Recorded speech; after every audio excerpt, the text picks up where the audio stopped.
the shockingly simple things you are not doing to build your confidence. What is the number one thing you've seen, an action that people are doing that brings their confidence down? The number one thing I see that shows that you don't have confidence in yourself is the way that you look at people and you interact. So if you are avoiding eye contact, if you are looking down, if you shake someone's hand with just a little bit of energy instead of coming forward, head held high, looking them in the eyes, having good stature and poise, that is the opposite of what you want if you are coming at the world from a place of diminishment. What you want to do to show that you have confidence is act and look the part. You want to look the part of the giant Russian man who takes up all of the space in the room, as opposed to the small little woman who is trying to play small. You've got to look people in the eyes, and that's the first thing that says, hey, she's not afraid to avoid my eye contact. She's got confidence in herself. She believes in herself, and therefore I should believe in her too. So stand tall, take up space, make yourself appear larger than you are,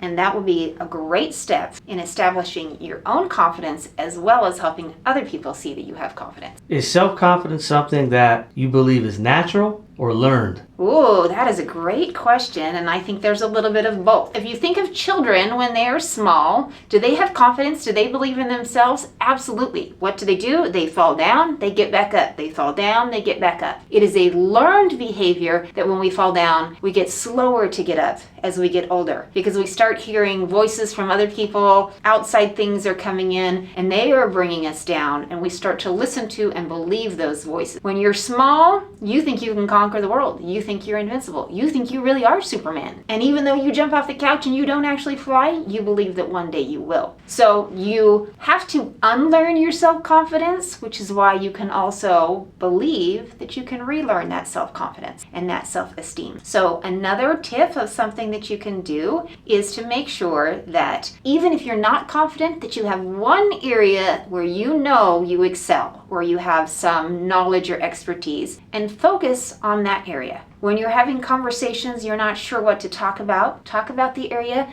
that you are passionate about. Talk about the one thing you do know, the set of expertise that you have gained. When you can show that you're confident in one area, people will assume naturally that you have other areas that you are also confident in. So even if you feel like you're lacking in a general area, find one specific thing that you know you excel at and focus on that. Have that be the topic of conversation. Have that be where you start in building your tool belt of things that you can do and ways you can interact with people. What if someone feels like they don't have anything they're actually good at, even though that's false? What do you recommend they do? One of the first things that you should do if you feel like there aren't things that you're good at, number one, you might want to take a step back and ask other people. Because very often you're blinded to the things about yourself. There's a reason why sometimes we're blinded to the things that we aren't doing, and it's a self-protection mode. But what that also means is we aren't seeing the reality of what our lives are like. Sometimes it takes asking someone else before you can realize, hey, I actually do that well because other people are now telling me that. I remember one time being in church and they were passing around a piece of paper and they said, please list what your talents are so that when we have activities and we want to get together, we can utilize each other for our talents and we can help share those with the group. The paper came to my mom and the first thing she did was she's like, oh my gosh, I hate things. I don't have any talents. And she passed the paper on and didn't put her name down or sign one thing